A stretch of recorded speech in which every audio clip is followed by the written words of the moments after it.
looks like Donald Trump is going to pick Rex Tillerson, according to every news outlet, and Donald Trump himself praising him as his next Secretary of State. To me, this was the camel that broke the straw's back. That's funny. The straw that broke the camel's back. Because this is so over the top. This is so brazen. Saying a guy who has no experience at all in diplomacy or in government, I'm just going to put him in charge so that he can make deals for his former oil company. He's the current CEO. He'd step down and get approximately $150 million from ExxonMobil. Then he would say, okay, and he's already said, he said, oh, sanctions are hurtful, that we shouldn't do sanctions. So Russia invaded Crimea? Yeah, who cares about Crimea? Who cares about Ukraine? Who cares about NATO? Who cares about our allies? ExxonMobil's got money to make.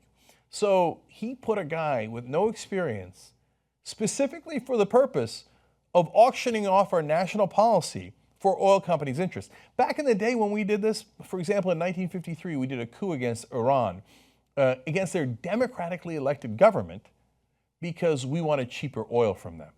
And the democratically elected government wanted to keep those natural resources for their own people. How dare they? So we removed their leader just so that the oil companies could get richer. You and I didn't get any richer off it. The American people didn't get any richer, but the oil companies that ran our government got richer. Now, Donald Trump says, I'm not going to be subtle about it. I'm not going to have any nuance here. Like Tim Roth in the beginning of Pulp Fiction, I'm just going to stand up at the diner and go, everybody be cool. This is a robbery. Okay, no need for any ski mask or anything like that. He's screaming it in the middle. That's what the Rex Tillerson pick is. Saying, I don't care. I'm just going to loot the place. And if it turns out, oh, shoot, we did that coup in Iran, and later it led to Ayatollah Khomeini taking over and us being enemies forever and them killing so many of our guys and us fighting for decades upon decades, who cares? The oil companies got richer.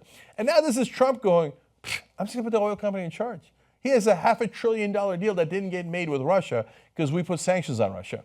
Sanctions on Russia, gone. Putin gets richer, Tillerson gets richer, the Republican Party gets richer. So, I'm here to tell you this is a bad strategy. Okay, now, it's a bad strategy on policy, that's obvious. But on politics, he's headed down the wrong way. And I'm going to make a prediction for you guys here. So have fun, buckle up, here we go. Trump will hit 25% in popularity and maybe even lower. He might even get into the teens. So that very, very, very rarely happens for a president. It's going to happen for Trump. Now, I didn't make this the day that he got elected, although he already had bad popularity numbers at that point. I didn't do it because I don't like Trump or I don't agree with his policies. I waited to see what his cabinet was going to look like. So, for example, he could have gone in a populist direction and maybe one that I would have disagreed with, that has some tinges of Steve Bannon and his white supremacy, et cetera. He could have gone in a direction of creating more jobs. And, you know, again, I might not agree with the way he did it, but I would say, hey, policy-wise it's wrong, but politics of it is pretty smart and it might help him down the road. But he didn't go in that direction. What he did was he filled his cabinet with guys who worked for Goldman Sachs, George Soros, the Rothschilds, almost every bank imaginable, all of his donors. Linda McMahon gave him $6 million. She gets to be the head of the Small Business Administration. Mnuchin gave him $500,000 and was his campaign finance chair. He's the Secretary of Treasury. Tillerson and the oil companies funnel a tremendous amount of money to the Republicans and their super PACs, and now he runs the State Department. So it is as brazen as I have ever seen it. So I'm going to tell you why he's headed towards what I think is his own personal political apocalypse. It's the four horsemen of Trump's apocalypse. Number one on the list is personal corruption.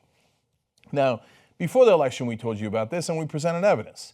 So Trump University, the Trump Foundation, you know, he hasn't given a dime to his own foundation since 2008. He takes other people's money and then gives it away, sometimes for giant pictures of himself, and which he then keeps. These are all wrong. These are all personal corruption. He uses that foundation sometimes to get his kids into private school and calls that charity. So I know what kind of scams this guy's been running. Trump University just paid $25 million because it was a giant scam. So he's been doing the personal corruption for his entire life. And because of this campaign, I had to investigate every part of it, and I know it through and through. And here he comes into office, and just like we thought, he goes, yeah, of course I'm going to enrich myself. I got conflicts of interest all across the world. I don't care. I'm going to rub it in your face. My daughter's got business dealings with the government of Japan, so when I meet with the leader of Japan, my daughter's going to sit right next to me, and we'll get that business deal. Oh, I got a tower to build in Argentina? I'm going to call the president and tell him I need that permit. He got the permit 3 days later. See, now he's supposed to be working for you guys. Now, it's easy for liberals to get mad at him.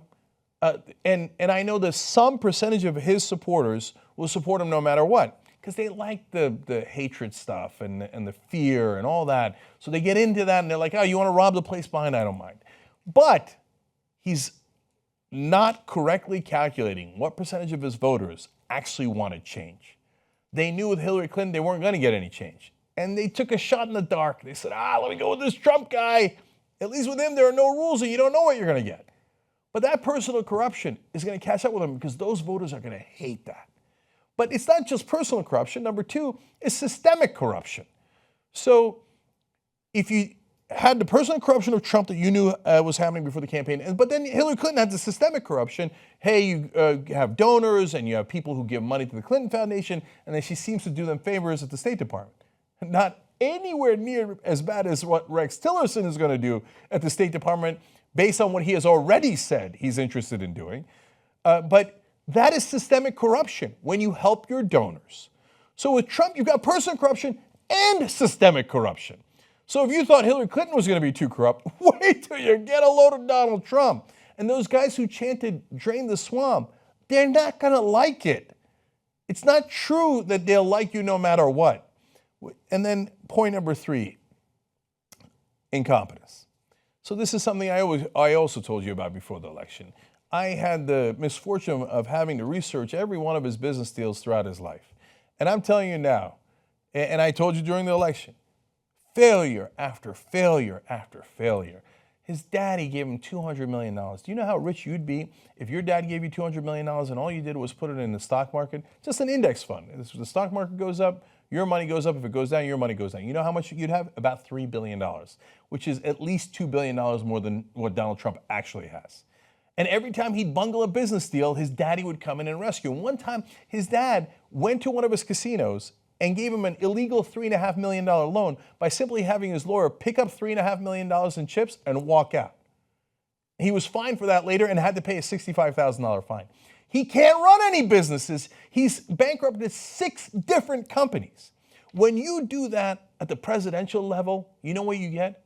A debacle. So it's a matter of time.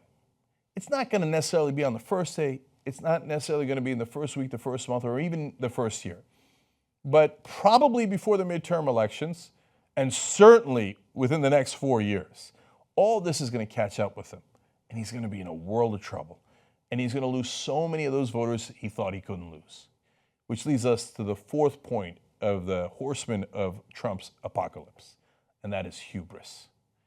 So he is so arrogant. Already he was arrogant. Remember during the primaries when he said this famous quote about being able to shoot someone? Watch. They say, I have the most loyal people. Did you ever see that? Where I could stand in the middle of Fifth Avenue and shoot somebody and I wouldn't lose any voters, okay? It's like incredible. Now that he's won the election, he won the nomination for the Republican Party, then he won the overall election, he's president of the United States, most powerful guy on earth. So you think he's going to remember all of his other failures and his incompetence and how his dad bailed him out? No, the only thing he's going to think is, winner, winner, winner, chicken dinner. I'm the greatest. And that's why now he brazenly packs his entire cabinet with guys who were part of the corrupt system and can't wait to loot us even further. But you know what?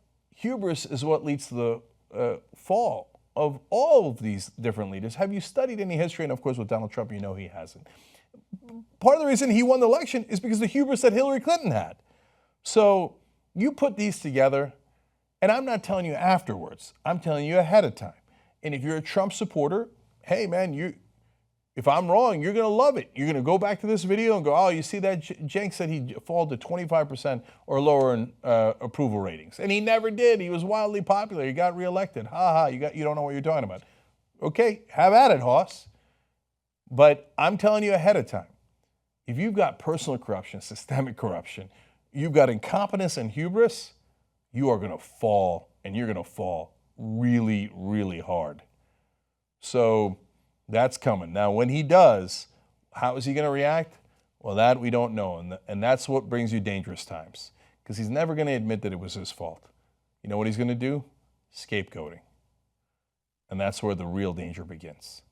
Well, if I'm right, and it's not like I was politically saying that Trump has no chance of winning. I was one of the guys who said, no, he definitely has a chance of winning. I was saying that for over a year.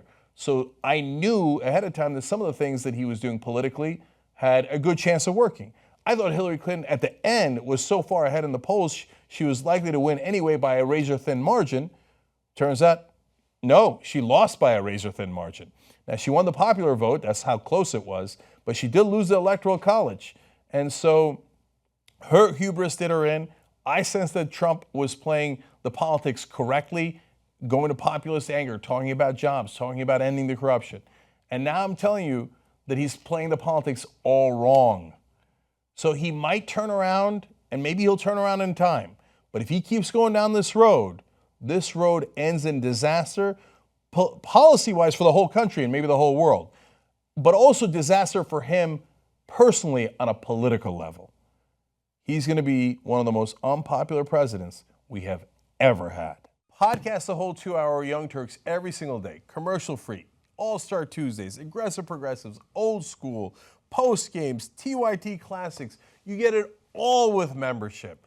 Do it now, tytnetwork.com/join.